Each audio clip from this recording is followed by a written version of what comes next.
Hi எல்லாருக்கும் வணக்கம். இந்த ரோஸ் செடிக்கு, சாமந்தி செடிக்கு, இன்டோர் பிளான்ட்ஸ்க்குலாம் நான் என்னென்ன சம்மரில் வந்து கேர் பண்ணேன் அப்படின்றது தான் இந்த வீடியோவில் வந்து பார்க்க போகிறோம்.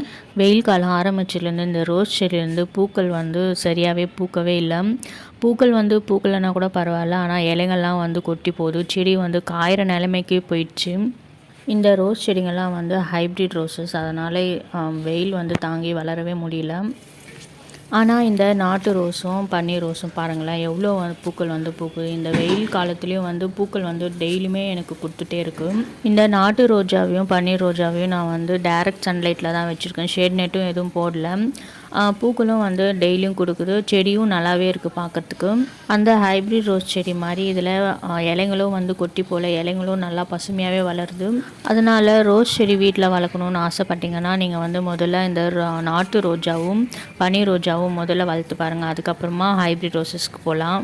இந்த வெயில் காலத்தில் ஃபஸ்ட் ஸ்டெப்பாக நான் என்ன பண்ணேன்னா, அந்த ஹைப்ரிட் ரோஸஸ்லாம் வந்து எல்லாத்தையும் எடுத்துகிட்டு நிழலில் வந்து வச்சுட்டேன். இங்கே வந்து சன்லைட்டே வந்து கிடைக்காது, ஆனால் வெளிச்சமாக இருக்கும். இந்த ரோஸ் செடி மாதிரியே தான் சாமந்தி செடிகளும் வந்து கொஞ்சம் கொஞ்சமாக காஞ்சிட்டே வருது.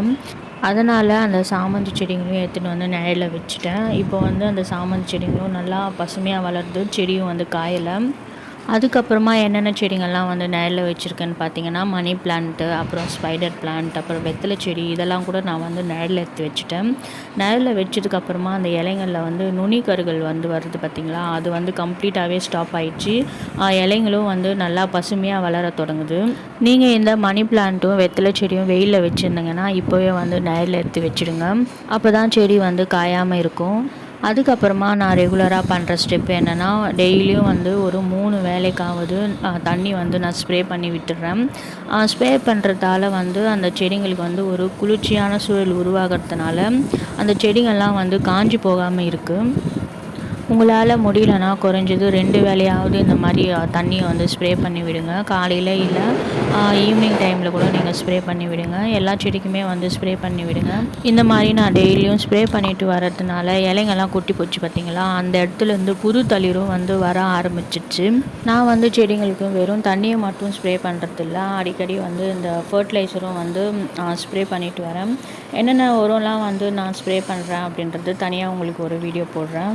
அதுக்கப்புறமா நம்ம இந்த வெயில் காலத்தில் செடிங்களுக்கு திட உரமாக கொடுக்கறத விட நீர் உரமாக, அதாவது லிக்விட் ஃபர்டிலைசராக நம்ம கொடுக்கும்போது செடிகள் வந்து சீக்கிரமே அந்த சத்துக்களை எடுத்துக்க முடியும். அப்புறமா இந்த வெயில் காலத்தில் நீங்கள் ரோஸ் செடியோ இல்லை சாமந்தி செடியோ அப்படி எதனா ஒரு செடியை வந்து ரீபாட் பண்ணணும் அப்படின்னு நினச்சிங்கன்னா கண்டிப்பாக இந்த வெயில் காலத்தில் செய்யாதீங்க. அப்படி செஞ்சிங்கன்னா நல்லா இருக்கிற செடி கூட காஞ்சி போகிறதுக்கு வாய்ப்பு இருக்குது. அதுக்கப்புறமா இந்த வெயில் காலத்தில் ரோஸ் செடியை வந்து ஹார்ட் ப்ரூனிங்கும் பண்ண வேணாம், சாஃப்ட் ப்ரூனிங்கும் பண்ண வேணாம். அதாவது கவாத்து பண்ணுறது, மழை பெஞ்சால் நீங்கள் வந்து கவாத்து பண்ணி விடலாம். இப்போ வந்து நீங்கள் கவாத்து பண்ணவே வேண்டாம். பூக்கள் மட்டும் பறித்து எடுத்துருங்க. மற்றபடி கிளைகளை கட் பண்ணுறது, இலைகளை வந்து கிள்ளி போடுறது, அந்த மாதிரி வேலையெல்லாம் இப்போ வந்து செய்யவே செய்யாதீங்க.